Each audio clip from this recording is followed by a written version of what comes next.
지은아, 그 방에서 도대체 뭘 하고 있었던 거야? 엄마, 들어가 봤어요? 강아지가 자꾸 문을 긁어대서 그 안에 뭐가 있길래 그렇게 꽁꽁 숨겨놨어? 엄마, 지금부터 아무것도 못 본 척 하세요. 진짜로요. 그게 무슨, 못 본 척을 어떻게 해? 그건 사람 인생 망가뜨리는 일이잖아. 엄마, 잘 들어봐요. 그 안에 있던 자료들 다 엄마 이름으로 되어 있어요. 엄마 통장으로도 돈 몇 번 옮겼고요. 뭐? 내 통장으로 돈을? 몰랐겠지만요. 근데 수사 들어가면 몰랐다는 말 안 통해요. 엄마도 공범이에요. 너 지금 엄마한테 협박하는 거야? 협박이 아니라 경고예요. 이건 감정으로 해결할 일이 아니거든요. 엄마가 조용히 있으면 아무 일도 안 일어나요. 하지만 어디 가서 입 열어버리는 순간 엄마 인생도 끝이에요. 너 어쩌다 이렇게 됐어. 엄마는 그냥 모른 척하고 지내세요. 그게 우리 둘 다 안 다치는 길이에요. 무슨 일 이길래 딸은 엄마도 공범이에요. 엄마 인생도 끝나요. 이런 말을 자기 엄마한테 어떻게 할 수 있을까요? 진짜 충격적이죠. 물론 딸도 나름 엄마 생각해서 한 말일 수도 있어요. 엄마가 모르는 게 나을 거야 이런 마음으로요. 근데 그게 협박이 되어버리니까 참 씁쓸하네요. 엄마는 지금 완전 멘붕 상태잖아요. 딸이 뭔 일에 휘말렸는지도 모르겠고 그 딸이 자기한테 이런 식으로 나오니까 정말 어디서부터 잘못된 건지 모르겠죠. 부모 마음이라는 게 아무리 자식이 잘못해도 끝까지 감싸주고 싶은 거잖아요. 그런데 그 자식이 이렇게 나오면 진짜 마음이 찢어질 것 같아요. 그런데 정말 궁금한 건 도대체 그 방에서 뭘 하고 있었던 걸까요?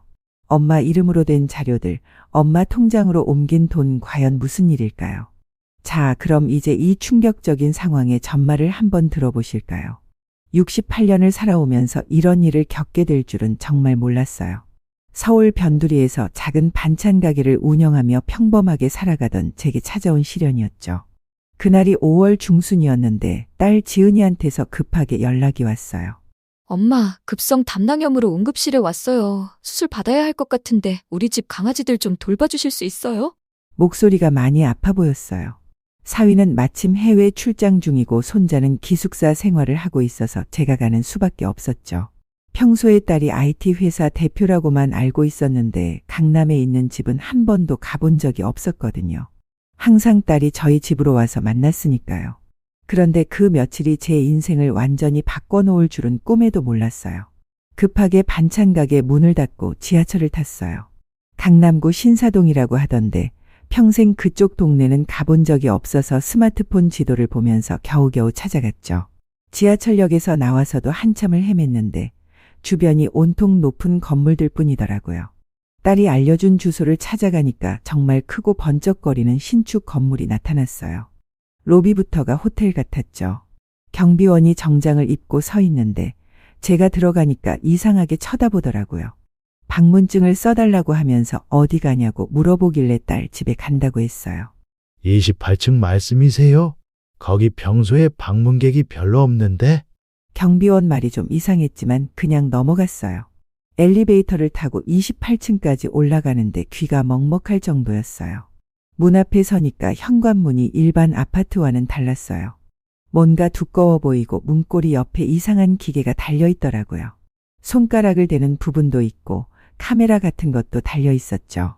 딸이 미리 준 비밀번호를 누르고 들어갔는데 현관에서부터 압도당했어요. 천장이 엄청 높았어요.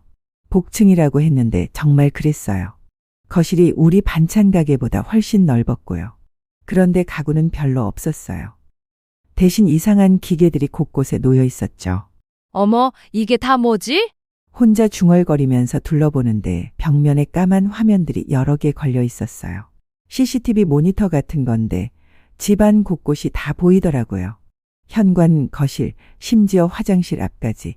왜 집안에 이런 게 필요한지 이해가 안 갔어요. 거실 한가운데에는 컴퓨터 같은 기계가 하나 있었는데 화면이 계속 깜빡거리면서 숫자들이 막 흘러가고 있었어요. 꺼져 있는 것도 아니고 뭔가 계속 돌아가고 있는 것 같았죠. 평생 컴퓨터 같은 건 반찬 가게 계산기밖에 안 써봐서 뭐 하는 건지 전혀 모르겠더라고요. 강아지 2마리가 반겨줬는데 말티즈랑 푸들이었어요. 예쁘긴 했지만 평소에 동물을 키워본 적이 없어서 조금 당황스러웠죠. 딸이 써놓은 메모를 보니까 사료 주는 시간이랑 산책시킬 때 주의사항들이 적혀 있었어요. 그런데 메모 밑에 다른 종이가 하나 더 있었는데 영어로 뭔가 적혀 있어서 읽을 수가 없었어요. 2층으로 올라가는 계단 앞에는 또 다른 문이 있었어요. 그것도 비밀번호를 눌러야 열리는 문이더라고요. 문 옆에는 출입금지라고 적힌 빨간 스티커까지 붙어 있었죠.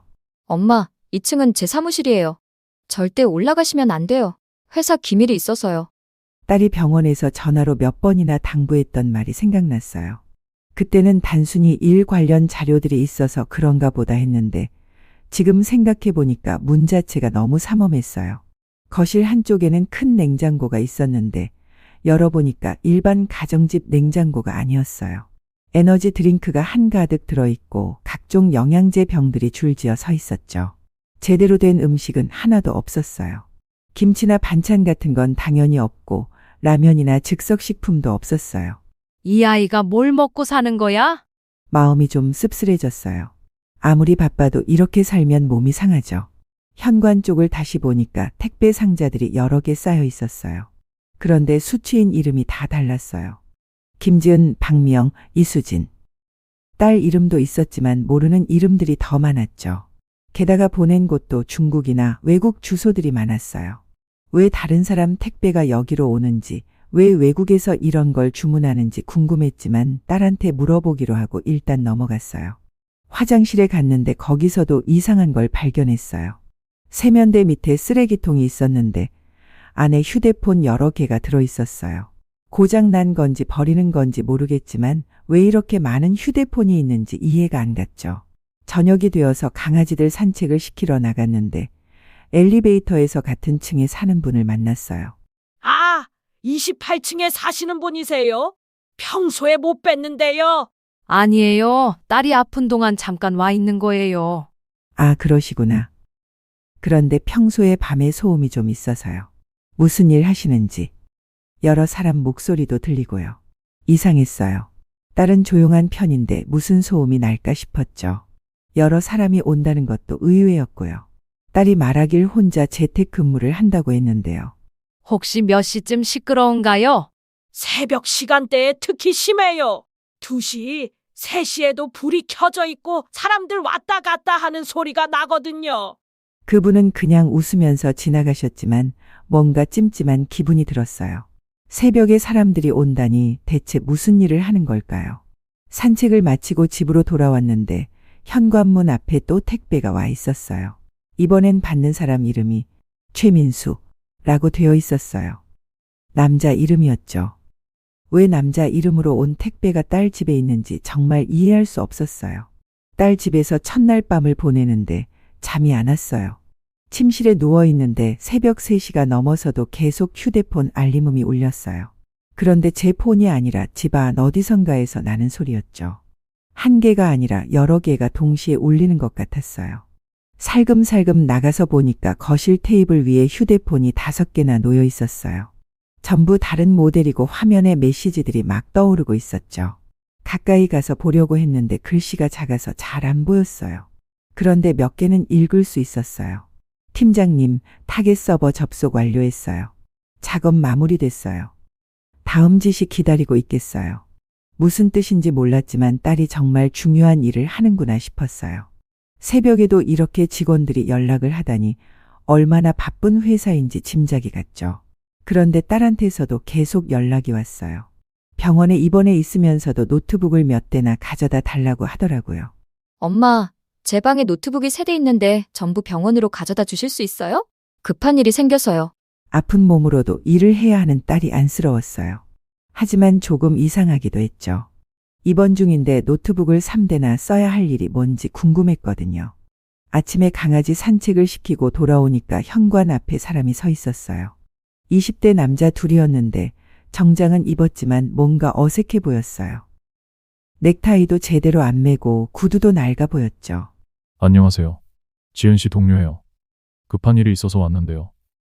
하나는 검은색 카드 케이스를 들고 있었는데 크기가 꽤 컸어요. 서류 가방 같은 건 아니고 뭔가 무거운 게 들어있는 것 같았죠. 지은이가 병원에 있다고 했는데 뭐가 급해요? 회사에서 급하게 필요한 장비라서요. 언니가 거실에 두라고 했어요. 딸한테 확인해 보고 싶었지만 그 사람들이 워낙 급해하는 것 같아서 들여보냈어요. 그런데 이상한 게 거실에 케이스를 두고 나서도 안 가고 뭔가를 계속 만지작거리더라고요. 컴퓨터 쪽을 보면서 뭔가 연결하는 것 같았어요. 오후에는 30대 여자가 또 왔어요. USB 드라이브들 좀 가져가도 될까요? 지은 언니가 서랍에 있다고 했는데요. 이 사람도 딸 동료라고 했는데 화장이 너무 진하고 옷차림이 회사원 같지 않았어요.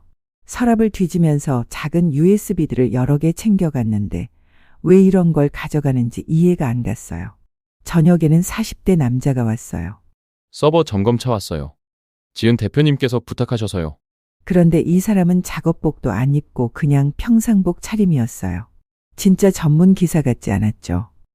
2층으로 올라가려고 하길래 딸이 절대 올라가지 말라고 했다고 했더니 그제야 거실에 있는 기계들만 만지고 갔어요.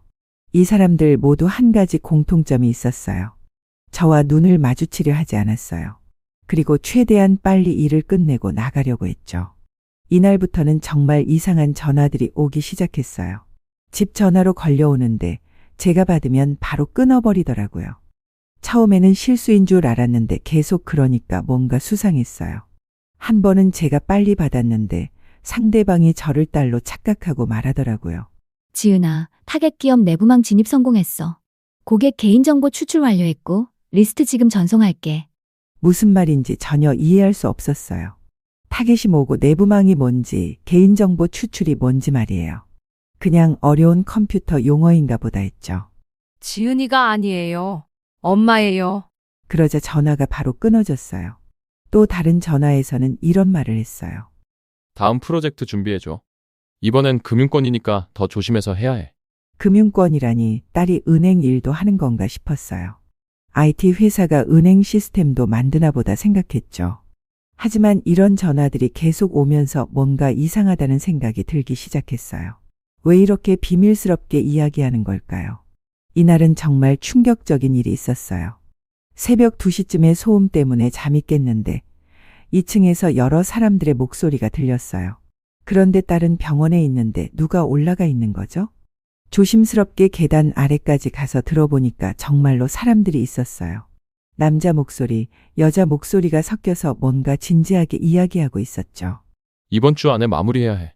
더 늦으면 발각될 수 있어. 알겠어요. 준비는 다 됐고 실행만 하면 돼요. 무슨 프로젝트 회의를 하는 것 같았는데 왜 새벽에 남의 집에서 회의를 하는 건지 이해가 안 갔어요. 그리고 또 이상한 게 강아지들이 특정 벽면만 계속 핥히고 짖는 거예요. 거실 한쪽 벽인데 거기엔 아무것도 없는데 왜 자꾸 그러는지 궁금했어요. 혹시 쥐라도 있나 싶어서 귀를 대고 들어봤는데 안에서 이상한 소리가 났어요. 벽 뒤에 뭔가 있는 것 같았죠. 새벽 4시쯤에는 아파트 밖에서 차 소리가 들렸어요. 창문으로 내려다보니까 검은색 승합차가 와서 큰 박스들을 실어가고 있었어요. 누가 새벽에 이사를 하나 싶었는데 우리 아파트에서 나오는 사람들이더라고요. 아침에 딸한테서 갑자기 연락이 왔어요. 엄마, 제가 오늘 퇴원해요. 괜찮으니까 집에 가셔도 돼요. 너무 갑작스러웠어요. 어제까지만 해도 며칠 더 있어야 한다고 했는데 말이죠. 뭔가 급하게 돌아오려는 것 같았어요. 오후에 딸이 돌아왔는데 평소와 달리 굉장히 조급해 하더라고요. 집안 곳곳을 돌아다니면서 뭔가 확인하고 있었어요. 서랍을 열어보고 컴퓨터 화면을 확인하고 심지어 쓰레기통까지 뒤지고 있었죠. 엄마, 혹시 제 방에 들어가신 적 있어요? 아니, 들어가지 말라고 해서 안 들어갔어. 2층은요? 혹시 올라가신 적 있으세요? 같은 질문을 계속 반복하더라고요. 왜 이렇게 확인하는지 이상했어요. 사람들이 많이 왔다 갔더라고. 회사 직원들인가? 딸 얼굴이 순간 굳어졌어요. 네, 급한 일이 있어서요. 엄마, 혹시 그 사람들이 뭔 말했는지 기억나세요? 왜 이렇게 신경 쓰는지 모르겠었지만 별로 기억나는 게 없다고 했어요. 사실 이상한 전화들이나 새벽에 들었던 목소리들이 신경 쓰였지만 딸이 워낙 예민해 보여서 말하지 않았어요. 엄마, 정말 고생하셨어요. 이제 괜찮으니까 편하게 집에 가세요. 평소 같으면 하루 이틀 더 있으라고 할 텐데 이상하게 저를 빨리 보내려고 하더라고요. 뭔가 급한 일이 있나 보다 싶었지만 강아지들도 다 괜찮고 딸도 회복된 것 같아서 집에 가기로 했어요. 그런데 짐을 싸면서도 계속 찜찜한 기분이 들었어요. 뭔가 이상한 일들이 너무 많았거든요. 특히 강아지들이 자꾸 핥히던 그 벽면이 계속 신경 쓰였어요. 짐을 다 싸고 마지막으로 강아지들에게 인사를 하려고 거실로 나왔는데 말티즈가 또 그 벽면을 핥히고 있었어요. 며칠 동안 계속 그러더니 이제는 벽지까지 뜯어놓았더라고요. 야야, 그러면 안 돼. 왜 자꾸 그러니? 강아지를 떼어내려고 가까이 갔는데 벽에서 이상한 소리가 들렸어요. 뭔가 기계 돌아가는 소리 같았죠. 처음에는 에어컨이나 환풍기 소리인가 했는데 다른 곳에서는 들리지 않는 소리였어요. 벽면을 자세히 보니까 다른 부분과 미묘하게 달랐어요. 벽지 패턴이 살짝 어긋나 있고 가장자리가 약간 들떠 있는 것 같았죠. 손으로 눌러보니까 다른 곳보다 말랑했어요. 이상하네. 호기심이 생겨서 손톱으로 가장자리를 살짝 들춰봤더니 벽지가 떨어졌어요. 그런데 그 밑에 또 다른 벽이 있는 게 아니라 검은색 금속 같은 게 보였어요. 더 벗겨보니까 그게 문이었어요. 벽면에 숨겨진 문이 있었던 거죠. 문 한쪽에는 지문을 대는 기계가 달려 있었는데 빨간 불이 깜빡이면서 뭔가 고장 난 것 같았어요. 딸이 왜 이런 걸 숨겨놓았을까 싶었어요. 혹시 정말 중요한 회사 기밀이 들어있나 싶기도 하고요. 하지만 너무 궁금했어요. 평생 이런 비밀문 같은 건 영화에서만 봤거든요. 지문 인식기가 고장 났는지 문을 살짝 밀어보니까 열렸어요. 아마 강아지들이 계속 핥히면서 뭔가 손상을 준 것 같았죠. 문을 열자마자 차가운 공기가 나왔어요. 에어컨이 강하게 틀어져 있는 것 같았죠. 안쪽은 작은 방이었는데 거실보다 훨씬 어둡고 습했어요. 불을 켜보니까 정말 충격적인 광경이 펼쳐졌어요. 벽면 전체에 컴퓨터 모니터들이 빽빽하게 걸려 있었어요. 거실에 있던 것보다 훨씬 많았죠. 화면마다 숫자들이나 그래프들이 계속 움직이고 있었고 어떤 화면에는 영어로 된 메시지들이 막 올라오고 있었어요. 책상 위에는 노트북이 3대나 놓여 있었는데 전부 열려 있고 뭔가 작업 중인 것 같았어요. 그리고 그 옆에 USB들이 가득 담긴 상자가 있었죠. 크기도 모양도 다른 USB들이 수십 개는 있었어요. 한쪽 벽면에는 서류들이 파일로 정리되어 있었어요. 가까이 가서 보니까 제목들이 심상치 않았어요. 고객 개인정보 판매 계약서, 기업 기밀정보 추출 의뢰서, 랜섬웨어 유포 일정표. 무슨 말인지 정확히는 몰랐지만 뭔가 나쁜 일 같다는 느낌이 들었어요. 개인정보를 판다니 그게 범죄 아닌가요? 서류를 펼쳐보니까 더 구체적인 내용들이 나와 있었어요. 병원 이름, 카드회사 이름, 통신사 이름들이 적혀 있고 각각 얼마의 정보를 팔았는지 금액까지 적혀 있었어요. 한 장을 자세히 읽어보니까 땡땡땡 병원 환자 개인정보 5만 건, 2억 원이라고 적혀 있었어요. 환자 개인정보를 돈 받고 팔았다는 얘기였죠. 다른 서류에는 땡땡카드 고객 정보 10만 건, 5억 원이라고 되어 있었어요. 카드 회사 고객 정보까지 팔았다는 거였죠. 손이 떨리기 시작했어요. 이게 정말 딸이 하는 일인가 싶었거든요. 더 뒤져보니까 현금이 들어있는 서랍이 있었어요. 열어보니까 500만 원권 지폐들이 다발로 묶여서 쌓여 있었어요. 얼마나 되는지 세어볼 수도 없을 정도로 많았어요. 대충 봐도 몇억 원은 되어 보였죠. 그런데 그 옆에서 더 충격적인 걸 발견했어요. 신분증들이 여러 개 들어있는 봉투가 있었는데 전부 다른 사람 이름이었어요. 남자 이름, 여자 이름이 섞여 있었고 여권도 몇 개 있었죠. 전부 가짜 신분증들인 것 같았어요. 그 밑에는 종이에 뭔가 암호 같은 게 적혀 있었어요. 비트코인이라는 단어가 보였는데 TV에서 가상화폐 사기 관련해서 들어본 적이 있었어요. 가장 충격적인 건 마지막에 발견한 서류였어요. 사이버 범죄 조직 멤버 리스트라고 제목이 적혀 있었는데 맨 위에 딸 이름이 기술 총괄 책임자라고 적혀 있었어요. 그 밑에는 다른 사람들 이름과 역할이 적혀 있었죠. 해킹 전문가, 자금 세탁 담당, 개인정보 유통 담당 같은 무서운 역할들이었어요. 이게 뭐야? 지은이가 정말로. 다리에 힘이 빠져서 의자에 주저앉았어요. 평생 착하고 똑똑하다고 생각했던 딸이 이런 일을 하고 있었다니 믿을 수가 없었어요. 더 찾아보니까 제 이름이 적힌 서류도 있었어요. 가족 계좌 악용 계획서 라는 제목이었는데 제 통장 계좌번호와 개인정보가 다 적혀 있었어요. 그리고 모친명의 계좌를 통한 자금 이동 계획이라고 써 있었죠. 딸이 제 계좌를 이용해서 범죄 돈을 움직이려고 했다는 얘기였어요. 제가 모르는 사이에 공범이 될 뻔했던 거죠. 또 다른 서류에는 다음 타겟 무슨 은행 고객 DB 10만 건이라고 적혀 있었어요. 앞으로 더 큰 범죄를 계획하고 있었던 거였죠. 벽에 붙어 있는 달력을 보니까 날짜별로 계획들이 적혀 있었어요. 7월 15일 무슨 기업 서버 침입, 7월 20일 개인정보 추출 완료, 7월 25일 해외 판매처 전송 같은 구체적인 범죄 일정이었어요. 그제야 지난 며칠간의 이상한 일들이 이해됐어요. 새벽에 오고 간 사람들, 이상한 전화들, 여러 개의 휴대폰들. 전부 이 범죄와 관련된 일들이었던 거예요. 제가 돌본 것은 반려견이 아니라 범죄 현장이었던 셈이었어요. 그리고 딸은 IT 회사 대표가 아니라 사이버 범죄 조직의 우두머리였던 거고요. 너무 충격적이어서 한동안 아무 생각도 할 수 없었어요. 이게 현실인지 꿈인지 구분이 안 갔죠. 평생 남에게 피해 안 주고 살려고 노력했는데 제 딸이 이렇게 많은 사람들한테 피해를 주고 있었다니요. 충격에서 조금 진정하고 나서 더 자세히 서류들을 살펴봤어요. 조직 구조가 적힌 종이를 펼쳐보니까 생각보다 훨씬 큰 규모였어요. 전국에 팀원이 12명이나 있었고 각자 전문 분야가 달랐어요. 서버 침입 전문가, 개인정보 수집 담당, 암호화폐 거래 담당, 해외 송금 담당 같은 구체적인 역할들이 나뉘어져 있었죠. 그리고 딸 지은이는 그 모든 사람들을 총괄하는 기술 총책임자였어요. 단순히 참여하는 게 아니라 이 모든 범죄를 계획하고 지시하는 핵심 인물이었던 거죠. 월별 수익 현황이라는 표를 보니까 더 놀랐어요. 한 달에 50억 원씩 벌어들이고 있었어요. IT 회사 대표라고 했는데 이게 진짜 수입이었던 거였어요. 정상적인 회사 수익이 아니라 범죄로 벌어들인 돈이었죠. 피해자 현황표도 있었는데 개인 피해자만 50만 명이 넘었어요.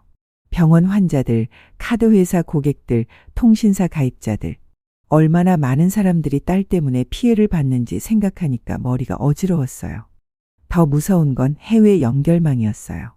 중국, 러시아, 북한 해커 그룹과 연계되어 있다고 적혀 있었어요. 딸이 한국 지부 총괄 책임자 역할을 하면서 해외 조직들과 협력하고 있었던 거였죠. 국제 범죄 조직의 한국 대표였던 셈이에요. 단순한 컴퓨터 범죄가 아니라 국가 보안까지 위협하는 수준의 일이었어요. 거래 내역서를 보니까 어떤 식으로 돈을 벌었는지 알 수 있었어요. 병원에서 환자 정보를 빼내서 보이스피싱 업체에 팔고 카드회사 정보를 해커들에게 넘겨서 카드 복제에 사용하게 하고 기업 기밀을 빼내서 경쟁사에 팔고 상상할 수 있는 모든 종류의 사이버 범죄를 다 하고 있었어요. 특히 충격적인 건 랜섬웨어였어요. 컴퓨터 바이러스를 만들어서 회사나 병원 컴퓨터를 먹통으로 만든 다음에 돈을 요구하는 거였죠. 작년에 뉴스에서 본 그 사건들이 딸이 한 일이었을 수도 있겠다는 생각이 들었어요. 그리고 앞으로의 계획이 더 무서웠어요. 은행 시스템 해킹, 정부 기관 침입, 심지어 선거 관련 시스템까지 노리고 있었어요. 이건 단순한 돈벌이가 아니라 국가 전체를 위험에 빠뜨리는 일이었죠. 자금 흐름표를 보니까 해외로 빠져나간 돈이 수백억 원이었어요. 암호화폐로 바꿔서 중국이나 러시아 계좌로 보낸 거였죠. 그 돈이 또 다른 범죄에 쓰이거나 테러 자금으로 쓰일 수도 있었어요. 딸이 단순히 개인적인 욕심으로 한 일이 아니었어요. 국제범죄 조직의 일원으로 체계적이고 조직적으로 범죄를 저지르고 있었던 거였죠. 조직원들 신상 정보도 적혀 있었는데 대부분 20-30대 젊은 사람들이었어요. 컴퓨터 전문 지식을 가진 사람들을 딸이 모집해서 범죄 조직으로 만든 거였어요. 이 젊은 사람들의 인생도 딸 때문에 망가진 셈이었죠. 가장 충격적인 건 미래 계획서였어요. 5년 안에 조직원을 10명으로 늘리고 연간 매출을 1,000억 원으로 키우겠다는 계획이 구체적으로 적혀 있었어요. 범죄를 사업처럼 확장하려고 했던 거였죠. 그리고 제가 그 계획에도 포함되어 있었어요. 저를 이용해서 더 많은 고령자들 개인정보를 모으겠다는 계획이었어요. 반찬 가게 단골 손님들 정보를 수집해서 또 다른 범죄에 활용하려고 했던 거였죠. 이런 못된 짓을. 딸이 그동안 어떻게 살아왔는지 전혀 몰랐다는 게 충격이었어요. 언제부터 이런 일을 시작했는지, 왜 이런 길로 빠졌는지 이해할 수 없었어요. 평생 정직하게 살라고 가르쳤는데 정반대로 살고 있었던 거였어요. 그것도 혼자만 잘못된 게 아니라 수많은 사람들을 피해자로 만들면서 말이에요.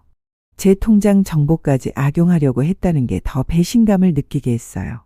친정어머니마저 범죄에 이용하려고 했던 거였으니까요. 이제 왜 딸이 저를 빨리 보내려고 했는지 알겠더라고요. 이런 비밀이 들킬까봐 두려웠던 거였죠. 그리고 병원에서도 계속 일을 했던 이유도 알겠었어요. 하루라도 범죄 조직 관리를 소홀히 하면 안 되니까요. 서류들을 다시 정리하면서 한 가지 확실해진 게 있었어요. 이건 개인의 일탈이 아니라 사회 전체에 해를 끼치는 심각한 범죄라는 거였어요. 그리고 제가 이걸 알게 된 이상 가만히 있을 수는 없다는 것도요. 비밀 공간에서 나와서 서류들을 원래대로 정리했어요. 손이 떨려서 제대로 안 되긴 했지만 최대한 원상복구하려고 노력했죠. 딸이 눈치채면 안 될 것 같았거든요. 그런데 문을 닫으려고 하는데 지문 인식기가 완전히 고장 난 것 같았어요. 빨간 불만 깜빡이고 아무 반응이 없었죠. 벽지로 다시 덮어놓았지만 뭔가 어색해 보였어요. 거실로 나와서 짐을 챙기고 있는데 딸이 들어왔어요. 평소보다 훨씬 일찍 돌아온 거였죠. 얼굴에 뭔가 경계하는 표정이 역력했어요. 엄마, 뭐 하세요? 짐 싸고 있어. 너도 괜찮다니까 집에 가려고. 딸이 거실을 둘러보더니 이상한 표정을 지었어요. 뭔가 달라진 걸 느낀 것 같았죠. 혹시 제 방에서 이상한 거 못 보셨죠? 목소리 톤이 평소와 달랐어요. 조심스럽긴 했지만 뭔가 확인하려는 느낌이었죠. 이상한 거? 뭐가? 아니에요. 그냥 혹시 집에 누가 왔다 갔는지 기억나세요? 딸이 계속 질문을 하더라고요. 누가 언제 왔는지, 뭐라고 했는지, 어디를 갔다 왔는지까지 자세히 물어봤어요. 마치 제가 뭔가 들키지 말아야 할 걸 봤을까봐 걱정하는 것 같았죠. 별로 기억 안 나. 회사 사람들이 몇 명 왔다 갔지만 금방 갔어. 딸 표정이 조금 풀어지는 것 같았어요. 하지만 여전히 의심스러워하는 눈빛이었죠. 엄마, 여기서 본 건 아무한테도 말하면 안 돼요. 갑자기 진지한 목소리로 말하더라고요. 뭘 말해? 특별히 본 것도 없는데. 그냥 저희 회사 기밀이라서요. 혹시 이상한 소리 들으신 적 있으세요? 이상한 소리라니 새벽에 들었던 그 대화들을 말하는 건가 싶었어요. 하지만 말할 수가 없었죠. 잘 모르겠어. 나이 들어서 귀도 어둡고. 딸이 제 핸드폰을 보더니 갑자기 손을 내밀었어요. 엄마, 핸드폰 좀 볼게요. 혹시 이상한 앱이 깔렸나 점검해 드릴게요. 무슨 점검인지 모르겠지만 핸드폰을 주었어요. 딸이 이것저것 만지더니 뭔가 설치하는 것 같았어요. 뭐 하는 거야? 보안 앱이에요. 요즘 스마트폰 해킹이 많아서요. 그런데 딸 말투가 점점 이상해졌어요. 평소에는 다정했는데 뭔가 경고하는 느낌이었죠. 엄마 같은 분들은 잘 모르실 수도 있어요. 컴퓨터나 인터넷 이런 게 복잡하잖아요. 마치 제가 뭔가 오해할까봐 미리 차단하려는 것 같았어요. 며칠 후에 집에서 반찬 가게 일을 하고 있는데 딸한테서 문자가 왔어요. 엄마, 요즘 세상에 개인정보가 얼마나 위험한지 아세요? 나쁜 사람들이 많거든요. 왜 갑자기 이런 문자를 보내는지 모르겠었어요. 그런데 계속 비슷한 내용의 문자들이 왔어요. 엄마 통장이랑 개인정보도 조심하셔야 해요. 해킹당하면 큰일 나요. 혹시 이상한 전화 오면 절대 받지 마세요. 사기꾼들이 많아요. 마치 제가 위험에 처해 있다는 걸 알려주는 것 같으면서도 동시에 위협하는 느낌이었어요. 가장 무서웠던 건 일주일 후에 받은 전화였어요. 엄마, 혹시 요즘 누구한테 이상한 얘기 안 하셨죠? 이상한 얘기가 뭔데? 제가 하는 일에 대해서요. 혹시 잘못 이해하셔서 다른 사람한테 말씀하시면 큰일 날 수 있어요. 딸 목소리가 차가웠어요. 평생 이런 톤으로 말하는 걸 들어본 적이 없었죠. 큰일이 뭔데? 엄마도 공범 될 수 있거든요. 몰랐겠지만 엄마 명의 통장이 얼마나 많은 줄 아세요? 이 말을 듣는 순간 등골이 오싹해졌어요. 비밀 공간에서 봤던 서류가 생각났거든요. 제 통장을 이용한 자금 이동 계획 말이에요. 뭔 소리야? 내 통장을 왜? 아무것도 모르셨으니까 괜찮지만 만약 누구한테 이상한 얘기 하시면 엄마도 같이 조사받을 수 있어요. 딸이 저를 협박하고 있다는 걸 그제야 깨달았어요. 범죄 사실을 숨기기 위해서 친정어머니까지 위협하고 있었던 거였죠. 경찰이나 누가 물어보면 그냥 모른다고 하셔야 해요. 그게 엄마를 위해서도 좋거든요. 딸이 제게 거짓말을 하라고 강요하는 거였어요. 평생 정직하게 살라고 가르쳤던 제게요. 그 후로도 계속 압박이 있었어요. 갑자기 가정부를 고용했다면서 제가 더 이상 딸 집에 올 필요 없다고 했어요. 엄마, 이제 전문업체에서 관리해줘요. 반찬 가게 일도 바쁘시잖아요. 예전에는 자주 오라고 했는데 이제는 오지 말라는 거였죠. 어느 날 반찬 가게에 모르는 남자가 와서 김치를 사갔는데 나가면서 이상한 말을 했어요. 사장님, 요즘 세상 무섭죠? 괜한 일에 끼어들면 안 되잖아요. 딸이 보낸 사람인지는 모르겠지만 뭔가 저한테 경고하는 느낌이었어요. 밤에 자려고 누우면 딸 목소리가 계속 맴돌았어요. 엄마도 같이 엮일 수 있어요. 이 말이 가장 무서웠어요. 제가 아무것도 안 했는데 범죄자가 될 수 있다니요. 하지만 동시에 화도 났어요. 딸이 저를 이렇게 위협하다니 이게 제가 키운 아이가 맞나 싶었거든요. 가장 속상한 건 딸이 저한테 거짓말을 강요한다는 거였어요. 평생 남한테 피해 주지 말고 정직하게 살라고 가르쳤는데 이제 와서 범죄를 덮어달라고 하는 거잖아요. 딸의 압박은 계속됐지만 제 마음속에는 다른 생각이 들기 시작했어요. 이대로 가만히 있으면 더 많은 사람들이 피해를 볼 거라는 생각이었거든요. 딸의 위협 때문에 며칠 동안 잠을 제대로 못 잤어요. 하지만 그냥 넘어가기에는 너무 큰일이었죠. 수십만 명의 피해자가 있다는 걸 알고도 모른 척할 수는 없었어요. 일단 증거를 남겨야겠다고 생각했어요. 비밀 공간에서 본 서류들을 사진으로 찍어놓지 못한 게 후회됐거든요. 하지만 제가 쓰는 오래된 폰으로는 어려웠을 거예요. 그래서 작은 수첩에 기억나는 것들을 적어놨어요. 회사 이름들, 피해 금액, 조직원 이름들. 정확하지는 않았지만 대충 내용은 기록할 수 있었죠. 며칠 후에 동네 컴퓨터 학원에 갔어요. 평소에 폰 사용법을 가르쳐주던 곳이었는데 원장님이 젊은 분이라 컴퓨터를 잘 아실 것 같았거든요. 원장님, 혹시 개인정보를 훔쳐서 파는 게 범죄가 맞나요? 원장님이 이상하다는 표정을 지었어요. 당연히 범죄죠. 왜 그러세요? 만약에 병원 환자 정보를 훔쳐서 돈 받고 판다면? 그건 엄청난 범죄예요. 개인정보보호법 위반이고 사기죄도 될 수 있어요. 제가 설명하는 내용을 들으면서 원장님 얼굴이 점점 심각해졌어요. 할머니, 혹시 이런 일을 직접 보신 건가요? 만약에 하는 얘기예요. 할머니, 이건 엄청난 사이버 범죄네요. 바로 신고하셔야 해요. 하지만 막상 신고하려니까 막막했어요. 증거도 없고 딸이 제 통장을 이용했다고 하니까 제가 공범으로 몰릴 수도 있었거든요. 증거가 없으면 신고하면 소용없나요? 아니에요. 일단 신고하시면 경찰에서 수사를 시작할 거예요. 이런 큰 범죄는 그냥 놔두면 안 돼요. 집에 돌아와서도 계속 고민했어요. 딸을 신고한다는 게 쉬운 일이 아니었거든요. 하지만 비밀 공간에서 본 피해자 명단이 계속 머릿속에 맴돌았어요. 그러던 중에 결정적인 기회가 왔어요. 딸한테서 급하게 연락이 온 거였어요. 엄마, 급한 일이 생겨서 전화했어. 혹시 누가 와도 문 열어주지 마세요. 무슨 심각한 일인데? 너 지금 운전 중인 것 같은데 어디가? 갑자기 회의가 잡혀서요. 내가 말할 때까지, 아니 약 3시간 정도만 누가 와도 모른 척하세요. 무슨 긴급 회의인지는 모르겠지만 이번이 마지막 기회일 것 같았어요. 비밀 공간에 다시 들어가서 제대로 된 증거를 확보해야겠다고 마음먹었죠. 급하게 딸 집으로 갔어요. 다행히 지문 인식기가 아직 고장난 상태였고 벽지도 그대로 뜯어져 있었어요. 이번에는 더 신중하게 살펴봤어요. 폰으로 사진을 찍으려고 했지만 제대로 안 찍어졌어요. 대신 중요한 서류 몇 장을 찢어서 가져오기로 했어요. 피해자 명단, 조직 구성도 그리고 제 계좌 정보가 적힌 서류를 조심스럽게 찢어서 가방에 넣었어요. 딸이 눈치채겠지만 어쩔 수 없었죠. 그런데 서류를 정리하다가 더 무서운 걸 발견했어요. 긴급 소각 계획이라는 제목의 종이였는데 수사기관이 접근하면 모든 증거를 없애버리겠다는 계획이 적혀 있었어요.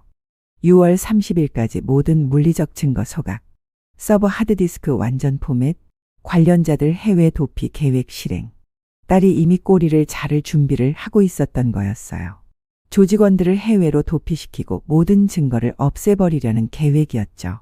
날짜를 보니까 불과 일주일 후였어요. 그때까지 신고하지 않으면 영원히 기회를 놓칠 것 같았어요. 급하게 나오려고 하는데 현관에서 발자국 소리가 들렸어요. 딸이 벌써 돌아온 거였어요. 30분이라고 했는데 20분도 안 되어서 온 거였죠.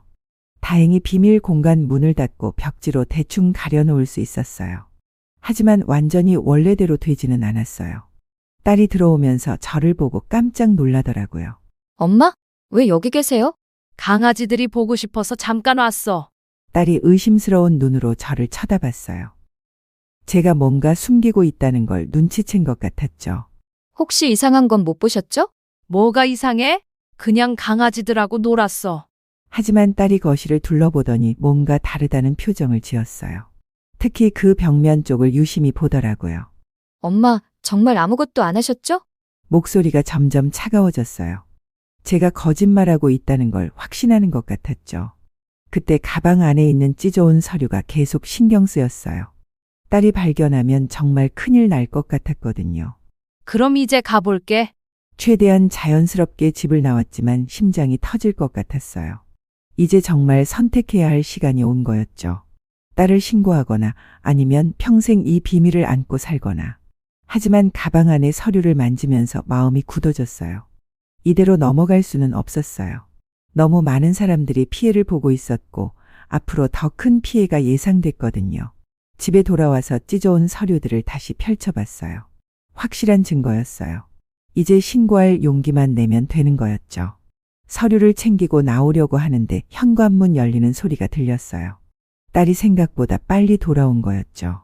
급하게 비밀 공간 문을 닫고 벽지로 대충 가렸지만 완전히 원래대로 되지는 않았어요. 딸이 거실로 들어오면서 저를 보고 멈춰섰어요. 눈빛이 예사롭지 않았죠. 천천히 거실을 둘러보더니 그 벽면 쪽으로 걸어갔어요. 벽지가 제대로 붙지 않아서 들떠 있는 게 보였거든요. 딸의 얼굴이 점점 굳어졌어요. 벽지를 걷어내더니 비밀 공간이 열려 있는 걸 확인했죠. 그 순간 딸의 표정이 완전히 달라졌어요.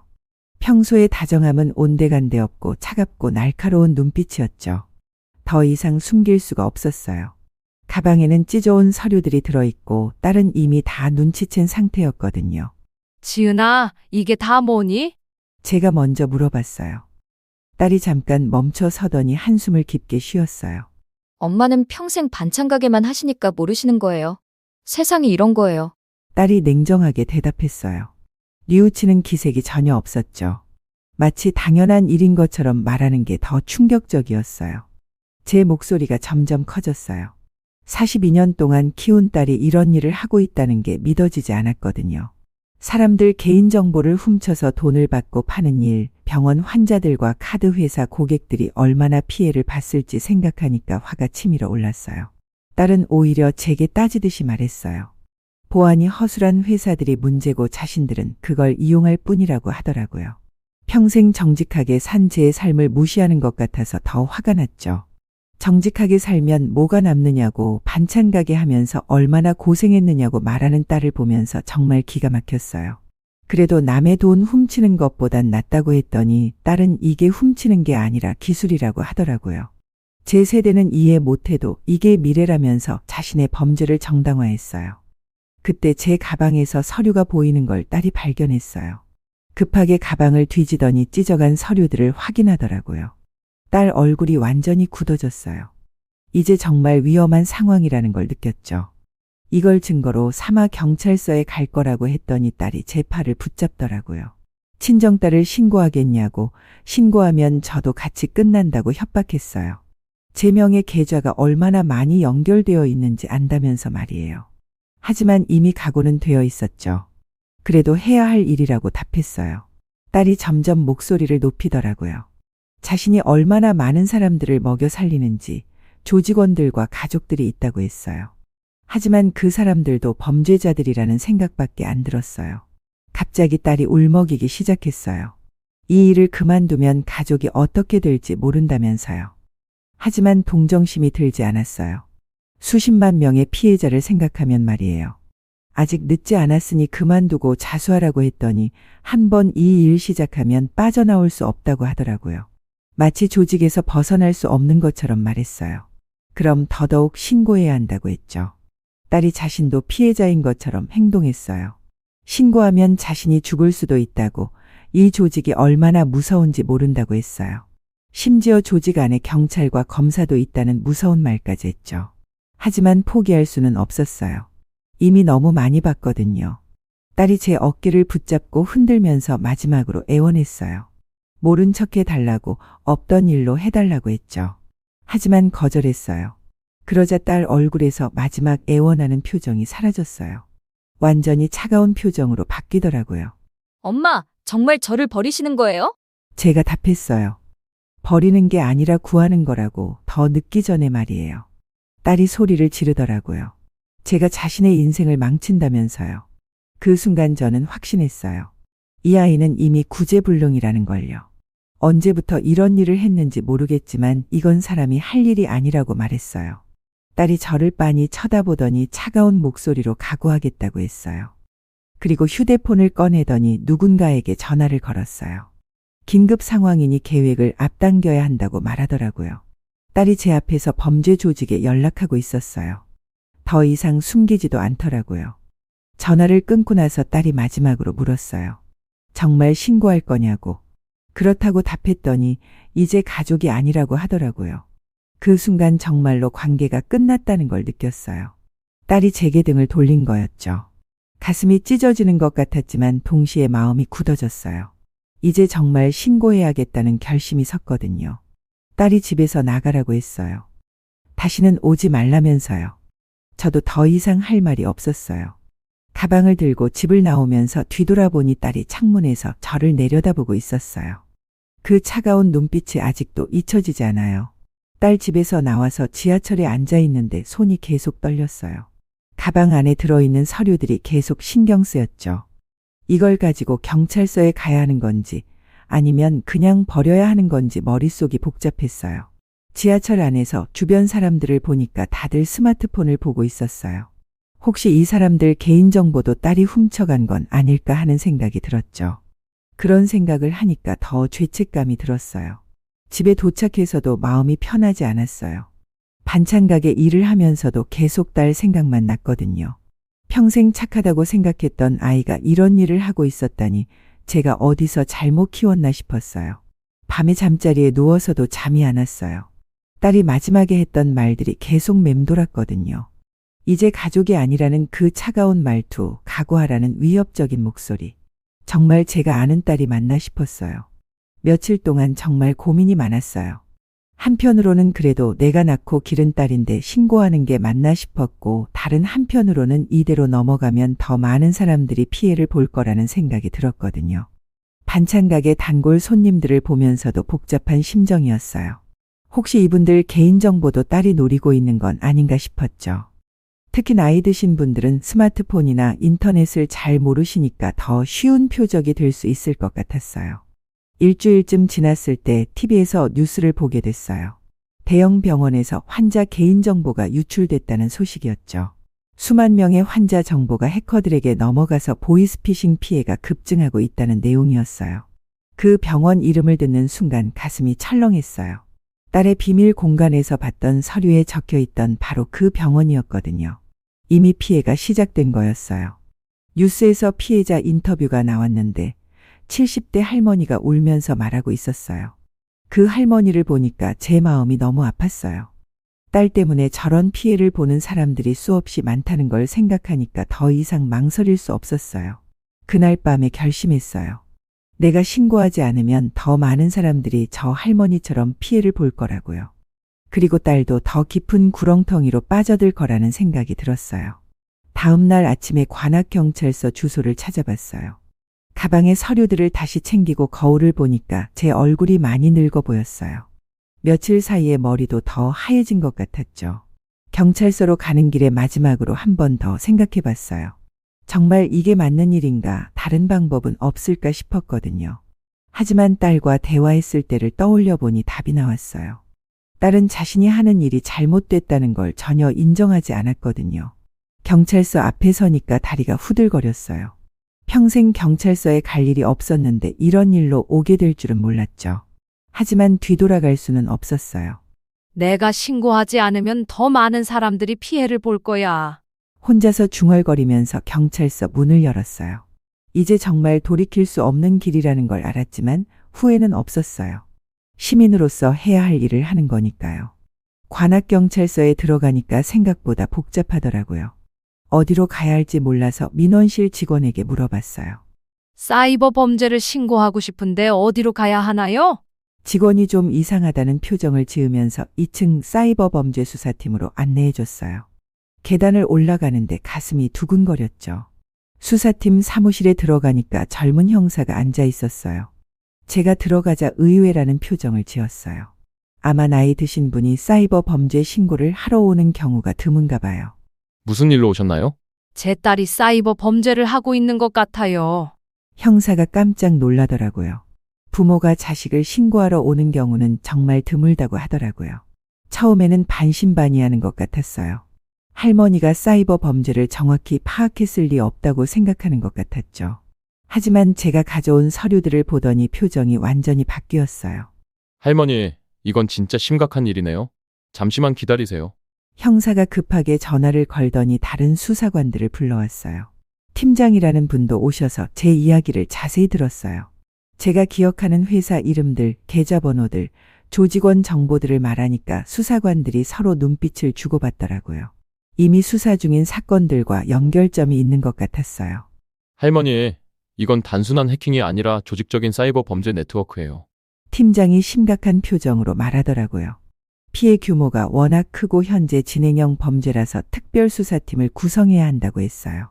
그날 오후에 한국사이버범죄수사대에서 전문 수사관들이 내려왔어요. 제가 제공한 정보를 바탕으로 딸의 조직을 추적하기 시작했더라고요. 이틀 후에 연락이 왔어요. 딸의 오피스텔과 조직원들 거주지에 대한 압수수색 영장이 발부됐다는 소식이었어요. 피해 규모가 너무 크고 증거 인멸 우려가 있어서 긴급 체포까지 진행한다고 하더라고요. 할머니 덕분에 큰 범죄 조직을 잡을 수 있게 됐어요. 수사관이 고마워하더라고요. 하지만 제 마음은 복잡했어요. 딸을 잡는다는 게 기쁠 수가 없었거든요. 압수수색 날짜가 정해졌어요. 새벽 6시에 동시다발적으로 진행한다고 했어요. 딸이 증거를 없앨 시간을 주지 않기 위해서였죠. 그 전날 밤에 잠이 안 왔어요. 내일이면 딸이 수갑을 차고 끌려갈 거라는 생각을 하니까 가슴이 아팠어요. 하지만 후회는 없었어요. 더 많은 피해를 막을 수 있다면 감수해야 할 일이었거든요. 압수수색 당일 아침 6시에 수사관으로부터 연락이 왔어요. 작전이 시작됐다는 소식이었죠. 저는 집에서 뉴스를 보면서 기다리고 있었어요. 수사관들이 딸의 오피스텔에 도착했을 때 딸은 아직 자고 있었대요. 문을 열어주지 않아서 강제로 문을 열고 들어갔다고 하더라고요. 경찰이에요. 사이버 범죄 혐의로 압수수색 영장을 집행해요. 딸이 급하게 일어나서 2층으로 뛰어 올라갔지만 이미 수사관들이 먼저 올라가 있었대요. 서버들을 파괴하려고 했지만 실패했다고 하더라고요. 비밀 공간에서는 제가 본 것보다 훨씬 많은 증거들이 나왔어요. 해킹 도구들과 피해자 개인정보가 담긴 하드디스크, 암호화폐 지갑 정보들, 해외 계좌 자료들까지 모든 게 그대로 있었대요. 다른 조직원들 집에서도 동시에 압수수색이 진행됐어요. 전국 8개 지역에서 12명이 일제히 체포됐다고 하더라고요. 몇 년간 수사기관이 추적하던 대형 사이버 범죄 조직의 전모가 드러난 거였어요. 딸이 수갑을 차는 순간 저한테 전화를 걸려고 했대요. 엄마한테 연락해야 해요. 마지막으로 할 말이 있어요. 하지만 수사관들이 막았다고 하더라고요. 증거 인멸이나 공범 접촉 가능성 때문에 외부 연락을 차단한 거였죠. 오후에 뉴스에서 첫 보도가 나왔어요. 국내 최대 규모 사이버 범죄 조직 검거. 피해액 1,000억 원 추정? 화면에 딸의 오피스텔에서 압수된 컴퓨터 장비들이 나왔어요. 그 많은 모니터들과 서버들을 보니까 정말 큰 조직이었다는 게 실감났어요. 피해자는 50만 명에 달하는 것으로 추정되며 병원과 카드회사, 통신사 등에서 개인정보를 대량으로 유출한 혐의를 받고 있습니다. 뉴스에서 딸의 이름이 나왔을 때 가슴이 철렁했어요. 전국에 방송되는 뉴스에 제 딸이 주범으로 나오다니 믿기지 않았어요. 저녁 뉴스에서는 더 자세한 내용이 나왔어요. 가족의 신고로 검거됐다는 내용도 포함되어 있었죠. 이번 사건은 범죄자의 가족이 용기 있게 신고함으로써 해결될 수 있었습니다. 시민의 적극적인 신고가 얼마나 중요한지 보여주는 사례입니다. 반찬가게 단골 손님들이 뉴스를 보고 연락을 주기 시작했어요. 사장님, 뉴스 봤는데 정말 대단해요. 쉽지 않은 결정이었을 텐데. 어떤 분은 눈물을 흘리면서 고마워하더라고요. 본인도 비슷한 사기를 당할 뻔했는데 이런 조직이 잡혀서 다행이라고 하시면서요. 다음 날 아침에 수사관으로부터 연락이 왔어요. 딸이 모든 혐의를 인정했다는 소식이었어요. 더 이상 변명할 수 없을 정도로 증거가 확실했던 거죠. 할머니 덕분에 정말 큰 사건을 해결했어요. 국정감사에서도 언급될 정도로 중요한 사건이에요. 하지만 제 마음은 복잡했어요. 사회적으로는 잘한 일이지만 개인적으로는 딸을 감옥에 보낸 엄마가 된 거였거든요. 며칠 후에 딸의 변호사로부터 연락이 왔어요. 딸이 저와 면회를 하고 싶어 한다는 소식이었어요. 하지만 저는 거절했어요. 아직 딸을 마주할 마음의 준비가 되지 않았거든요. 언론에서는 계속해서 이 사건을 다뤘어요. 사이버 범죄의 심각성과 가족 신고의 중요성을 강조하는 기사들이 많이 나왔죠. 제가 한 일이 사회적으로 큰 의미가 있다는 걸 알 수 있었어요. 재판이 진행되는 동안 몇 달이 지났어요. 딸은 주범으로 실형 7년을 선고받았어요. 조직의 총책임자였고 피해 규모가 워낙 커서 중형이 내려진 거였죠. 판결 당일에 법정에 갔어요. 딸과 눈이 마주쳤을 때 딸이 고개를 숙이더라고요. 여전히 면회는 거부하고 있었지만 변호사를 통해 메시지가 전해졌어요. 어머니를 볼 면목이 없다고 해요. 그 말을 듣고 조금은 안도했어요. 아직 양심이 남아있다는 뜻이었거든요. 경찰서에서 시민신고 공로로 표창장을 받았어요. 관악서장이 직접 수여하면서 용기 있는 신고에 감사하다고 했어요. 하지만 딸을 신고한 엄마로서는 기쁠 수만은 없었죠. 지역 사회복지관에서 연락이 왔어요. 노인들 대상으로 사기 예방 강의를 해달라는 요청이었어요. 처음에는 부담스러웠지만 제 경험이 다른 분들에게 도움이 될 수 있다면 해야겠다고 생각했어요. 여러분, 아무리 가족이라도 잘못된 일을 하면 막아야 해요. 강의를 할 때마다 이 말을 꼭 했어요. 가족의 사랑이란 무조건 감싸는 게 아니라 올바른 길로 인도하는 거라고 말이에요. 반찬가게 단골들 사이에서는 용감한 할머니로 소문이 났어요. 어떤 분들은 저를 보고 박수를 치기도 했어요. 본인들도 사기 전화가 와서 조심하게 됐다면서 고마워하더라고요. 동네 파출소에서 범죄 신고 홍보대사를 위촉해 주었어요. 포스터에 제 사진이 나왔는데 좀 쑥스러웠지만 의미 있는 일이라고 생각했어요. 가장 큰 변화는 컴퓨터와 스마트폰을 배우기 시작한 거였어요. 사이버 범죄가 무엇인지 제대로 알아야 다른 사람들을 도울 수 있다고 생각했거든요. 처음에는 어려웠지만 동네 컴퓨터 학원에서 차근차근 가르쳐 주었어요. 몇 달 후에 손자가 찾아왔어요. 고등학생인 손자는 처음에 할머니를 원망했었대요. 엄마 때문에 학교에서 놀림을 받았다면서요. 할머니, 엄마가 잘못한 거 맞죠? 손자가 조심스럽게 물어보더라고요. 그래, 할머니가 옳은 일 한 거야.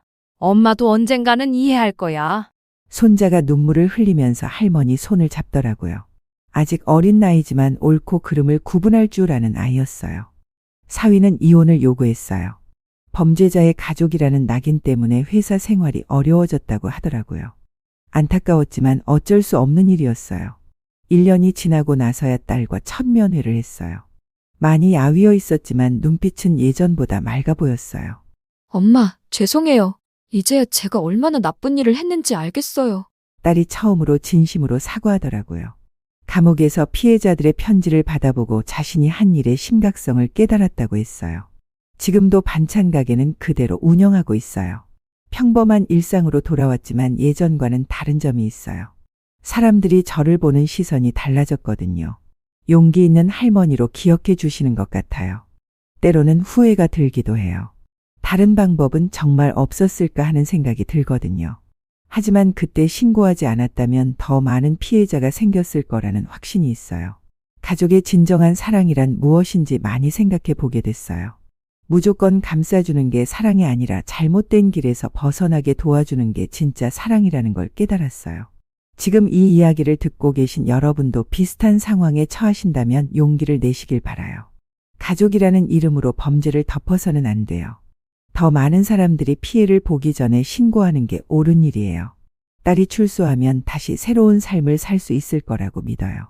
그때는 진짜 자랑스러운 딸이 되어 있을 거예요. 여러분도 오늘 이야기에서 무언가 느끼신 게 있다면 댓글로 남겨주세요. 그리고 이런 이야기가 더 많은 사람들에게 전해질 수 있도록 좋아요와 구독 부탁드려요. 다음에도 더 의미 있는 이야기로 찾아뵙겠습니다. 감사합니다.